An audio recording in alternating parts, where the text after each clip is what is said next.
हमारे सभी बड़े अपनी अपनी ठोर।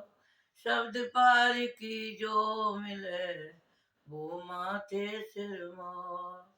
तो गुरु की प्यारी साध संगत जी, सत्संग तो सुनते ही कर सकते हैं, क्योंकि हम तो उनकी दो चार बात जो याद होती है उन्हें दोहराते हैं, याद रखते हैं। याद कराने की वजह से ही महाराज जी की दया से मैं 10-5 मिनट का उनकी याद कर करके दो एक आध भाषण को तुम तक पहुंचाती हूँ। कि सत्संग तो सुनते ही कर सकते हैं, हमारे बस की नहीं है सत्संग करना और माफ करना। संत जो होते हैं वो परमात्मा में एकम एक होते हैं। हम ये चाहते हैं ज्यादा भी नहीं तो थोड़ी बहुत हम उनकी शरण में जाने की कोशिश करें, हम उनकी शिक्षा को पाए। माफ करना तो देखना कबीर साहब क्या कह रहे हैं बड़े प्यार से कि मेरे साथ है गुरु पकड़िए बाहें, नहीं तो मैं बह जाती। मेरे दाता ने पकड़िए बाहें, नहीं तो मैं बह जाती। अरे काम क्रोध में ओझ केरी आए पड़ी भवद्वार। काम क्रोध में ओझ केरी आए पड़ी भवद्वार। विषय विकारों की बसी होकर व्याकुल भाई हूँ अपार। हृदय में मैं तो हूँ कहलाती। मेरे साथ गुर पकड़िए बाहें, नहीं तो मैं बह जाती। अरे काम माता पिता परिवार सुख लोक कुटुंब दुर्धाम। माता पिता परिवार सुख लोक कुटुंब दुर्धाम। अंत समय पर लोक मेरे कोई न आवे काम। बेटा रे बंधु नाती रे मेरे सतगुरु पकड़िए बाहें, नहीं तो मैं बह जाती।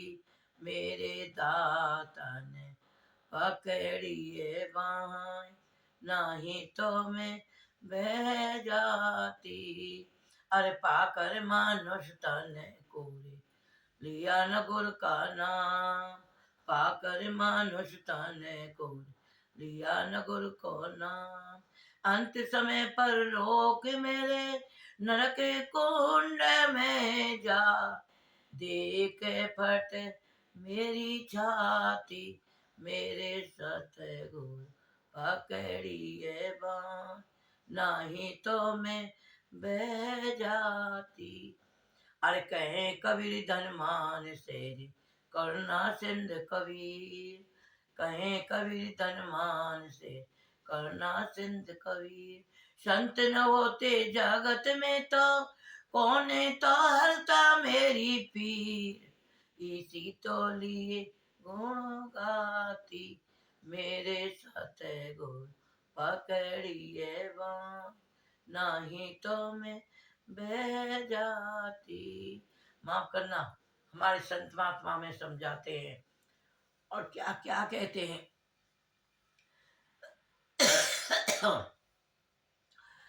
कि वो राजा जो थे धर्मराज, धर्मराज और आमना नदी के किनारे पे बैठ करके वो मूर्ति को नवा रही थी।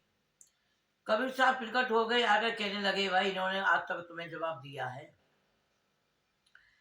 एक संग धर्मराज कहने लगे कि भाई ये तो कोई पूरा संत है, कोई पूरा सतगुरु है, कि इनकी मालिक दया करे। उन्होंने अनसुनी कर दी कि ये क्या कह रहे हैं, वो एक साथ अलोप हो गए। फिर उन्होंने काशी में मथुरा में जाकर के यज्ञ करा। अब वहां कबीर साहब फिर पहुंच गए। तो अब माता आमना और धर्मराज वो दोनों वो मियाँ बीवी और वो कर रहे थे यज्ञ। यज्ञ करे कबीर साहब फिर पहुंच गए हूँ। कहने लगे धर्मराज, आज ये क्या हो रहा है? कि कैसे कि ये लकड़ी जितना तू पुण्य कर रहा है उतने तू पाप कमा रहा है। अब देख, इसमें है का कितनी आत्मा है। अब लकड़ी पानी में डाली, तोड़ के देखी तो हमने खा कीड़े कीड़े। तो संत महात्मा जो हमें समझाते हैं हम समझते नहीं है, हमें समझने की कोशिश करें। आज परमात्मा आया हुआ है आश्रम पे, और ऐसा कुआ के पास पानी पीने जाते हैं, लेकिन वो जगह जगह पानी प्यासा डोल रहा है। संत ऐसा होता है कि हमें भूलन नहीं देता कि तुम परमात्मा की अंश हो, आत्मा तुम्हारे अंदर है। वो जगह जगह हमें समझाता डोल रहा है, याद कराता डोल रहा है। कुआ के पास जाते हैं पानी पीने के लिए, कुआ खुद और उल्टा पानी हमें पियाने के लिए आ रहा है। संत कैसे होते हैं? संत ऐसे होते हैं जैसे कि आज सामन कृपा रूहानी मिशन में परमात्मा अपने बच्चे को देखता नहीं, अपने परिवार को देखता नहीं, और वो जगह जगह आत्मा को अपना समझाता ढूंढ रहा है। तो परमात्मा के देख माफ करना। तो उस धर्मदास कहने लगे, ओ के भाई है तो कोई पूरा संत। जब कबीर साहब ने वो लकड़ी के कीड़ों के ऊपर कहा है तो कोई ये पूरा संत, जब उन्होंने ये देखा तो झटके लगे, एक संत कबीर पास के पास गए। अब वो कबीर झट धर्म वो कहने लगी आमना, उनकी घरवाली कहने लगी क्या ऐसे है का जहाँ गुड़ गाड़ डालोगे बड़ी बते मक्खी आ जाएंगी, हमारे पास इतना धन है। ऐसे संत भतेरे डोले हैं। अब वो परमात्मा थे, कबीर साहब तो परमात्मा थे।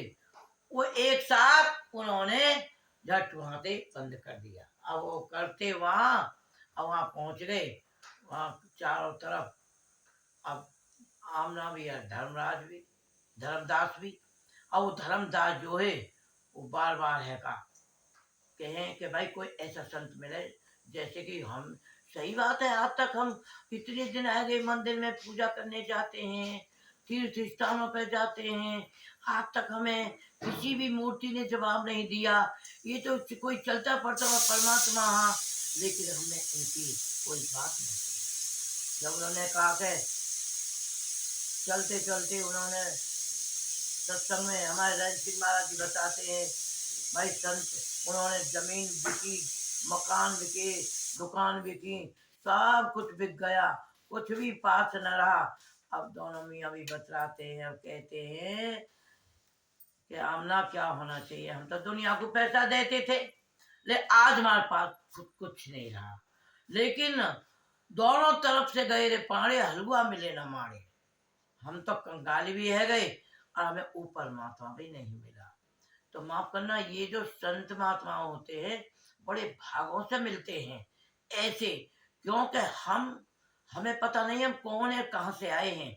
ऐसे ही पूर्ण जो परमात्मा होते हैं, पूरे जो संत होते हैं, वो ही हमें समझाते हैं। माफ करना, आज परमात्मा आया हुआ है आश्रम में, जाने की कोशिश करें, समझने की कोशिश करें। ऐसे परमात्मा के पास जाकर हमें रूहानियत को पकड़ना चाहिए। तो जैसे कि कबीर साहब के पीछे आमना धर्मदास बर्बाद हो गए, लेकिन परमात्मा नहीं मिला। जब उन्होंने सोचा कि भाई अब तो हमें मर जाना ही बेहतर है, दोनों मियाँ बीवी चल दिए मरने के लिए। जब मरने के लिए वो चल दिए, अब वो चलते चलते किसी दरिया के पास पहुंचे। अब दरिया के पास पहुंचे तो दरिया के पास पहुंचने के साथ वहां पकड़ के जिसे कूद रहे थे, जट कबीर साहब आए, आकर एक साथ पकड़ के कहने लगे कि भाई क्यों जान झोंक रहे हो? अरे महाराज अब आए तो क्या हुआ, हमारे पास तो कुछ भी नहीं रहा। तो कबीर साहब ने कहा इसीलिए तो मैं नहीं मिला था, तुमने ये कहा कि गुड़ होगा तो भतेरी मक्खी आ जाएंगे। माफ करना, संतों की बातों को हम समझे। संत अपने हमारे अंदर उन्हें क्या नहीं दिखता है, अहम घमंड काम क्रोध समय हम उनसे भरे हुए हैं। हम खाली होते हैं जब उस परमात्मा को पहचान सकते हैं। नहीं, माफ करना, हम पहचान नहीं सकते हैं। ऐसे संत महात्मा जो होते हैं बड़े भागों से मिलते हैं। संत महात्मा हम नहीं है, हम अपने आप संतों को नहीं ढूंढते।